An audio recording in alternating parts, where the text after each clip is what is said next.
दोस्तों नमस्कार, स्वागत है आप सभी का पीएसटी में। दोस्तों यह वीडियो मॉडर्न इंडिया पर है जो कि एचएएस और अलाइड के प्रिलिमिनरी एग्जाम के लिए स्पेशली बनाए गए हैं।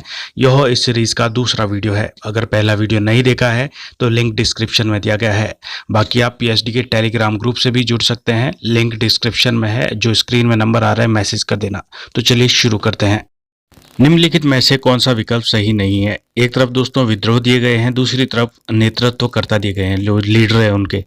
मुंडा, संथाल, अहोम, नायक। तो बिरसा, कान्हू, गोमधर कुंवर, ताना भगत। तो दोस्तों इसका जो राइट आंसर है, मतलब जो सही नहीं है इसमें, वो है नायक विद्रोह का जो लीडर है वो ताना भगत नहीं है बल्कि अचल सिंह है। ठीक है, आपको याद रखना है। और नायक विद्रोह हुआ कहाँ था? ये वेस्ट बंगाल में हुआ था, मेदिनीपुर जिले में। ठीक है। और अगर बात करें ताना भगत की, तो ताना भगत भी एक नेतृत्व करता था एक आंदोलन का, जो एक विद्रोह का। वो था जतरा भगत नाम का एक विद्रोह, जो कि छोटा नागपुर पठार झारखंड में हुआ था। ठीक है, आपको याद रखना, जो कि 1920 में हुआ था। ये विद्रोह हुआ था लगान की ऊंची दर और चौकीदारी करके विरोध हुआ था। दोस्तों अगर बात की जाए, बिरसा मुंडा जो थे, उन्होंने मुंडा विद्रोह का जो नेतृत्व किया था झारखंड के नागपुर क्षेत्र में, छोटा नागपुर क्षेत्र में। तो दोस्तों आपको बता दूं कि जो मुंडा विद्रोह है, इसको एक अलग दूसरे नाम से भी जाना जाता था, उलूग खानी विद्रोह भी कहते थे इसको। ठीक है, याद रखिएगा। जो ये मुंडा विद्रोह है, यहाँ से कई तरह के क्वेश्चन पूछे जाते हैं, इसलिए आपके साथ डिस्कस कर रहा हूँ इसको। और हाँ दोस्तों, आपको बता दूं कि जो ये विद्रोह था, ये 1895 से 1901 ईस्वी तक चला। और इन जनजातियों असल में कारण क्या था ये इस विद्रोह को करने का? असल कारण ये था कि इन जनजातियों के द्वारा सामूहिक खेती की जाती थी, जिसे ये खूंटकटी कहते थे। क्या कहते थे? खूंटकटी, सामूहिक कृषि को, खेती को। ठीक है, लेकिन महाजनों, जमींदारों, ठेकेदारों ने सामूहिक खेती पर हमला बोला। इस कारण इन्होंने विद्रोह कर दिया। इनका यह विद्रोह सरदारी लड़ाई के नाम से भी प्रसिद्ध था। 1895 ईस्वी के बाद बिरसा ने विद्रोह का नेतृत्व किया। इसने अपने को भगवान का दूत घोषित किया। किसने? बिरसा मुंडा ने। ठीक है, और अपने में देवीय शक्तियों के समावेश का प्रचार किया और अपने समर्थकों को सिंह वोंगा की पूजा करने की भी सलाह दिया। इस विद्रोह में महिलाओं ने भी हिस्सा लिया। इसे 1900 में सिंहभूम में गिरफ्तार कर लिया गया बिरसा मुंडा जी को। यहीं पर 1900 में इनकी हैजा से मृत्यु हो गई। और हाँ दोस्तों, एक इंटरेस्टिंग पॉइंट आपको और बता दूं कि ये जो जनजाति है, मुंडा जनजाति झारखंड की, ये लोग जनजाति से बाहरी लोग जो होते हैं, बाकी दुनिया के लोग मतलब, तो उनको ये दीकू नाम से पुकारते हैं। ठीक है, गैर आदिवासियों को, ठीक है, दीकू कहकर पुकारते हैं। आपको याद रखना है। तो दोस्तों अगर बात की जाए संथाल विद्रोह की, तो दोस्तों संथाल विद्रोह के जो नेतृत्व करता थे, ये दो प्रसिद्ध व्यक्ति थे। और मैक्सिमम जो क्वेश्चन हैं इनके इससे भी पूछा जाता है, नाम से भी, कि सिद्धू और कान्हू किस जनजातीय आंदोलन के नेतृत्व करता थे। दोस्तों एचएएस 2014 में इस तरह का एक क्वेश्चन संथाल विद्रोह से पूछा गया है। दोस्तों आपको बता दूं कि सिद्धू और कान्हू का संबंध संथाल विद्रोह से है, जो कि संथाल विद्रोह जो है वो 1855 और 56 में हुआ था। इस जनजातीय विद्रोह के मुख्य नेता थे सिद्धू और कान्हू। इस विद्रोह का मुख्य क्षेत्र था दामन एक कोह, संथाल परगना। ठीक है, भागलपुर से राजमहल की पहाड़ियों तक का क्षेत्र। दोस्तों आपको यहाँ पे एक पॉइंट और मिल गया कि राजमहल की पहाड़ियां कौन से राज्य में स्थित है? वो है झारखंड में। संथाल पूर्वी भारत के विभिन्न जिलों जैसे वीरभूमि, बांकुड़ा, पलामू, छोटा नागपुर इत्यादि में फैले थे। संथाल विद्रोह का जो मुख्य कारण था वो था अंग्रेजी उपनिवेशवाद, महाजनों द्वारा अत्यधिक ब्याज वसूली, पुलिस के भ्रष्टाचार, संथालों की गरीबी, अंग्रेजी अदालतों से न्याय न मिलना, अपनी जमीनों से बेदखल किया जाना आदि रहे। विद्रोह का स्वरूप इतना भयानक था कि विद्रोहियों ने डाकघर, रेलवे स्टेशन और पुलिस स्टेशन को लूट कर आग लगा दी।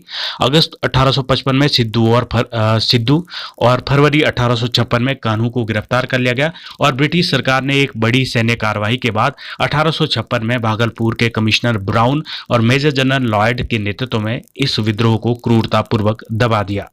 और दोस्तों अगर बात की जाए अहोम विद्रोह की, तो इसके जो नेता थे वो गोमधर कुंवर थे और ये 1828 में असम में हुआ था। दोस्तों इसका जो बड़ा कारण था, ये क्यों हुआ था ये विद्रोह? ये हुआ था कि जो कंपनी थी उसने असम के कुलीन लोगों से बर्मा युद्ध के समय जो वायदे किए गए थे उसको तोड़ दिया गया था। इसलिए वहाँ के कुलीन वर्ग ने ये अहोम विद्रोह किया था। ठीक है, तो चलिए बढ़ते हैं नेक्स्ट क्वेश्चन पे।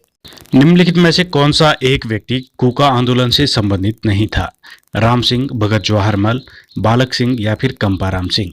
तो दोस्तों इसका जो राइट आंसर है, मतलब इनमें से कौन सा व्यक्ति कूका आंदोलन से नहीं जुड़ा है, वो है कंपा राम सिंह। दोस्तों आपको बता दें कि जो ये कंपा राम सिंह है, ये तेभागा आंदोलन से जुड़ा हुआ व्यक्ति है। दोस्तों ये तेभागा आंदोलन, तीभागा अर्थात कौन सा आंदोलन है, कहाँ से जुड़ा है, तो ये भी आपको मालूम होना चाहिए। और दोस्तों आपको एक चीज़ और बता दूं, जितने भी ये रीजनल मूवमेंट्स हैं, जितने भी हुए थे ये विद्रोह, ये सभी आपको पता होने चाहिए, क्योंकि एक ना एक क्वेश्चन जरूर आता है इनमें से। ठीक है, तो अगर बात करें ये तेभागे आंदोलन की, ये वेस्ट बंगाल में हुआ था 1946 में। कारण क्या था कि जो हमारे किसान भाई थे, उनको बटाईदार कहा जाता है। ठीक है, तो उन लोगों ने डिमांड किया सरकार से कि देखिए, जो जमींदारों को जो हम लोग जो कर देते हैं, उस समय आधा अपनी जो भी उपज होती थी उसका आधा हिस्सा जमींदारों को दे देना पड़ता था।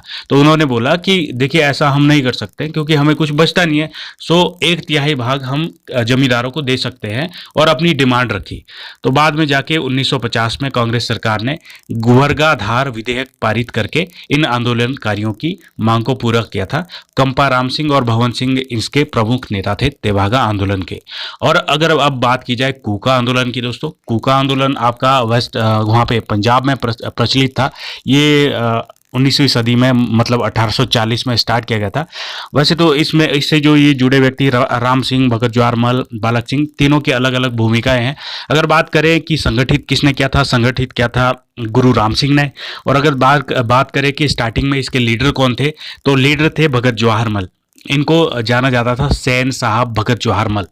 और उसके बाद सैन साहब की मृत्यु के बाद उनका अनुयायी बालक सिंह इसको आगे बढ़ाता रहा। अगर बात की जाए कि कूका आंदोलन में हुआ क्या था, तो कूका आंदोलन प्रारंभिक स्वरूप इसका धार्मिक था, जिसका उद्देश्य सिख धर्म में प्रचलित बुराइयों और अंधविश्वासों को दूर कर रहा था। परंतु बाद में यह आंदोलन राजनीतिक आंदोलन के रूप में परिवर्तित हो गया था। ठीक है, और यह कूका आंदोलन ने सामाजिक सुधारों में भी काफी बल दिया, जैसे जाति और अंतरजातीय विवाहों पर लगे प्रतिबंधों को समाप्त करना, मांस और नशीली वस्तुओं को परित्याग करना आदि था। ठीक है, तो चलिए बढ़ते हैं नेक्स्ट क्वेश्चन पे। निम्नलिखित में से फरियाजी आंदोलन के बारे में क्या सही नहीं है। दोस्तों आपको बता दूं कि ये क्वेश्चन HAS का जो प्री हुआ था 2019 में, उसमें पूछा गया था। ये क्वेश्चन काफी इंपॉर्टेंट क्वेश्चन है इस तरह के। इसके संस्थापक शरीयत उल्लाह थे। इसने इस्लाम के अनिवार्य कर्तव्यों के पालन का समर्थन किया। इसने विभिन्न इस्लाम के संतों की उपाधियों की पूजा की निंदा की। इसके नेताओं ने केवल फारसी और उर्दू में ही प्रचार किया। तो इसमें से कौन सा सही नहीं है? तो दोस्तों आपको बता दूं कि जो इसका जो राइट आंसर है, मतलब जो इनमें से सही नहीं है फरियाजी आंदोलन के बारे में, इसके नेताओं ने केवल फारसी और उर्दू में ही प्रचार किया, ये सही नहीं है। आपको बता दूं कि बंगाल के फरीदपुर के हाजी शरीयत उल्लाह ने फरेजी नामक आंदोलन की नींव रखी। फरेजियों ने इस्लाम के मान्य कर्तव्यों को मानते हुए ब्रिटिश शासन को उखाड़ फेंकने के लिए संघर्ष किया। शरीयतुल्लाह एवं उसके पुत्र दादू मियाँ, काफी प्रसिद्ध व्यक्ति है दादू मियाँ, इनके बारे में जरूर पढ़ लीजिएगा।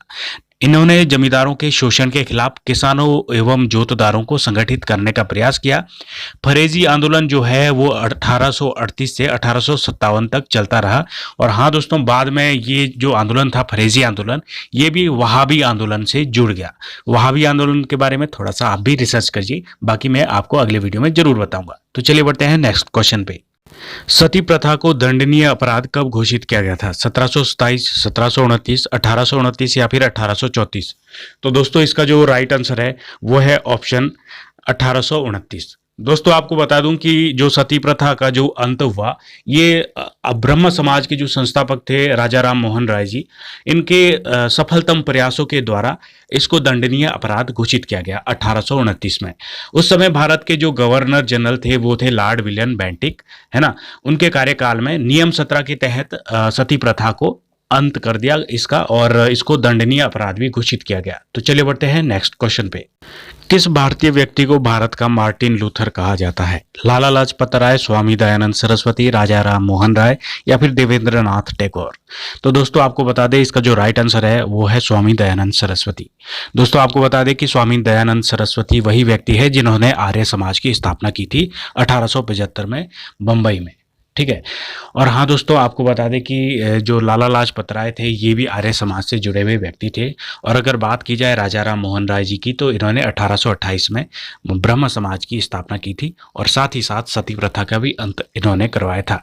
इनके साथ देवेंद्रनाथ टैगोर और केशव चंद्र सेन ब्रह्म समाज से जुड़े हुए थे। और हाँ दोस्तों, आपको बता दूं कि जो देवेंद्रनाथ टैगोर हैं, इन्होंने कलकत्ता के जोरासांकी में तत्वरंजनी सभा की स्थापना भी की थी। बाद में जो तत्वरंजनी सभा थी, इसका ही जो नाम है वो तत्वबोधिनी सभा के नाम में परिवर्तित हो गया 1839 में। तो आपको याद रखना है, क्योंकि तत्वबोधिनी सभा की स्थापना किसने की, ये क्वेश्चन बहुत सारे एग्जामों में मैंने देखा है।